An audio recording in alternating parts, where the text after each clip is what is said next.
আসসালামু আলাইকুম। কেমন আছেন সবাই? আজকে আমার নিউ ব্লগে আপনাদেরকে অনেক অনেক স্বাগত।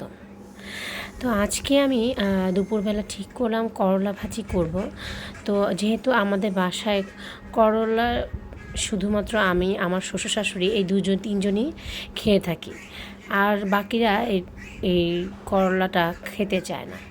তো যাই হোক, আমি এখানে করলাটা ঠিক লবণ দিয়ে মাখিয়ে রেখেছিলাম 15 থেকে 20 মিনিট। এরপর এখানে একটু পানি বের হয়ে আসে করলা, সেটা আমি চিপে ফেলে দিব। এতে করে করলার যে তিতা ভাবটা ওটা অনেকটা কমে আসে। তো এখন এটা ভালো করে ধুয়ে আবারও হাত দিয়ে প্রেস করে পানিটা সরিয়ে নেব। তো এখন খেয়াল রাখতে হবে ভাজি করার সময় যেন করলাতে কোনো রকম পানি না থাকে, তাহলে এটা অনেক বেশি সেদ্ধ হয়ে যাবে। তো এখানে আমি একটু পেঁয়াজ দিয়ে নিচ্ছি। পেঁয়াজের পরিমাণটা একটু বেশি দিলে আরও বেশি ভালো লাগবে। তো সামান্য মশলা অ্যাড করে নিচ্ছি। এখানে হলুদ আছে, রসুন আর আদা জিরা বাটা হালকা। তো যে আপনারা চাইলে স্কিপ করতে পারেন, কারণ করলা এমনিতেই ভেজে খেলেই মজা লাগে আমার কাছে।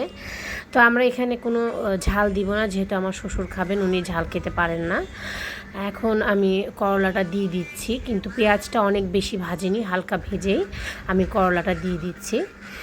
করলাটা সামান্য একটু ভাজার পরে আমি লবণটা অ্যাড করে দিব।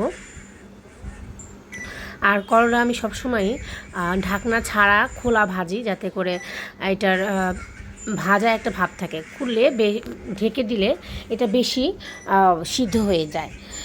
তো এখানে আমার করলাটা হয়ে এসেছে, এখন আমি পরিবেশন করব। দেখেন খুবই সুন্দর দেখতে হয়েছে। সো আল্লাহ হাফেজ।